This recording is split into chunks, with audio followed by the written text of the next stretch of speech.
నమస్తే, నేను మీ వాసా లక్ష్మణ. మొన్న మనము పద్మశాలి జేఎస్ టీంలో సిద్దిపేట పద్మశాలి సమాజమా ఇంతేనా అని ఒక వీడియో పెట్టినాం. ఇది వైరల్ అవుతున్నది. ఒకవేళ మీరు చూడకపోయి ఉంటే చూడండి, లింకులో పెడతా. వీడియో తర్వాత కూడా కొద్దిగా అటాచ్ చేస్తాను నేను. వీడియో వైరల్ అవుతుంటే కొద్దిమంది మిత్రులు నాకు పర్సనల్గా వాట్సాప్ చేసిండ్రు. వాళ్ళు ఏం పెట్టినారంటే, వాసా లక్ష్మణ సిద్దిపేట గురించి మీరు వీడియో పెట్టినారు, కానీ హరీష్ రావును ఓడించడం మన పద్మశాలితో కాదు అని ఒకరు. మన పద్మశాలకు హరీష్ రావును ఓడించే దమ్ము లేదు, వీడియో పెట్టి మీరు కంటు కావద్దు, అంటే మీరు బదనం కావద్దు. హరీష్ రావు పైకి కనిపించేంత మంచోడు కాదు, దుర్మార్గుడు అని పద్మశాలి పెట్టిండు. ఇంకొక మిత్రుడు పెట్టిండు, అబ్బా ఒకసారి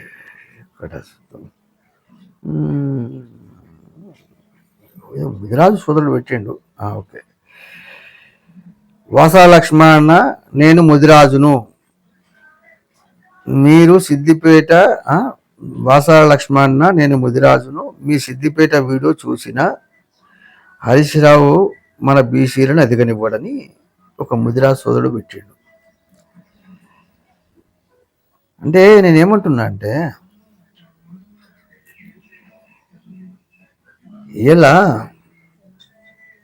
సిద్దిపేట పద్మశాలే కాదయ్యా, తెలంగాణ రాష్ట్ర వ్యాప్తంగా ఉన్న పద్మశాలే కాదు, దేశవ్యాప్తంగా ఉన్న పద్మశాలి కూడా ఇదే తీరు ఉన్నది. జనాభా ఉండి, ఓటు బ్యాంక్ ఉండి, ఆ ఓటుతో మనం రాజ్యాధికారం అందుకోకుండా పద్మశాలకు హక్కులు ఎట్లా వస్తాయనుకుంటున్నారు? ఎప్పుడైతే మన ఓటు శాతం అధికంగా ఉన్న చోట, అది మన పద్మశాలే కావచ్చు, ఇప్పుడు ఒక్కొక్క నియోజకవర్గంలో ఒక సామాజిక వర్గం ఎక్కువ ఉంటుంది. మన పద్మశాలి విషయం తీసుకుంటే, పద్మశాల ఓటు బ్యాంక్ ఉన్న చోట అక్కడ పద్మశాలి అధికారంలో ఉంటే, ఒక ఆ ప్రాంత పద్మశాలకే కాదయ్యా, యావత్తు పద్మశాలకు మంచి జరిగే అవకాశం ఉంటుంది. అవునా కదా? ఇక మరి సిద్దిపేట పద్మశాలి తెలుసుకోవాలి. ఎన్నికలు ఇంకొక 2-3 సంవత్సరాలు ఉన్నాయి. మనం మన బాధ్యత ఏంది? పద్మశాలి సమాజంలో ఒక చైతన్యం తీసుకురావాలి, కదలిక తీసుకొచ్చి ఆ చైతన్యాన్ని, కదలికను రాజ్యాధికారాన్ని దిశగా మనం తీసుకెళ్ళడం మన బాధ్యత. ఏమి హరీష్ రావును ఓడించాము, హరీష్ రావుతో నిలబడే శక్తి మనకు లేదు, వెళ్ళకాలం హరీష్ రావు కాలకాన్నే కూర్చుంటామంటే మేమేం చెప్తామండి? అవునా కదా? ఒకటే, కొండలక్ష్మి బాబూజీ ఉద్యమ వారసులం మనం ఎక్కడున్నాం అనేది ప్రతి పద్మశాలి బిడ్డ ఆలోచించండి. జయ పద్మశాలి. అదేవిధంగా పద్మశాలి మిత్రులారా, పద్మశాలి జేఎస్ టీం ప్రతి ఒక్కరు ఫాలో అవుతుండండి. అందరూ ఛానల్ సబ్స్క్రైబ్ చేయండి. జయ పద్మశాలి.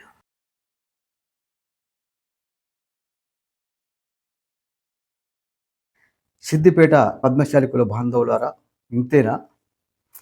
ఎట్లా మరి ఇట్లయితే? ఇంత జనాభా ఉండి ఏం లాభము? ఏం సంకేతం ఇస్తున్నాం మనము? ఏ పద్మశాలలో ఓట్లేసే మిషన్లమా? రాజ్యాధికారం అందుకునే హక్కు అర్హత లేదా? ఆ స్థాయి మనది కాదా? ఇంత జనాభా ఉన్న మనము దొరలకు ఓట్లేస్తున్నాం, ఓట్లేసే మిషన్లుగా ఉండి ఇట్లా కూర్చుంటున్నాం మనము.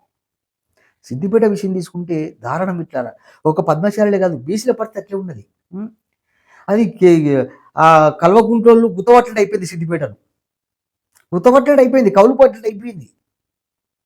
కేసీఆర్ తర్వాత హరీష్ రావు, హరీష్ రావు ఇంకో రావు, ఇంతే. ఇక ఓట్లు వేయాలి, ఇచ్చింది తీసుకోవాలి, గిట్లా కూర్చోవాలి.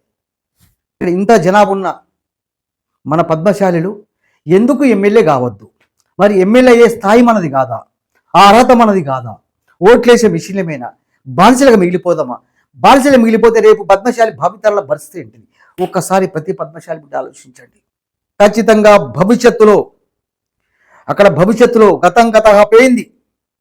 పోనీ అని మనం బుద్ధిమతులం కాబట్టి, మంచోళ్ళం కాబట్టి పీకని అని చెప్పి ఓటేసినాం. ఇప్పుడు అక్కడ సిద్దిపేటలో పద్మశాలి బిడ్డ ఎమ్మెల్యే కావాలని ఒక పద్మశాలి బిడ్డకు నేను అనుకుంటున్నా. కొండలక్ష్మి బాబూజీ గారి ఉద్యమ వారసులం.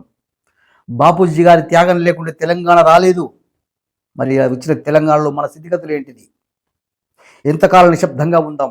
ఎంతకాలం ఓట్లేసే మిషన్లుగా మిగిలిపోదాం? ఎంతకాలం బానిసలుగా మిగిలిపోదాం? ఒక్కసారి ప్రతి పద్మశాలి బిడ్డ ఆలోచించండి.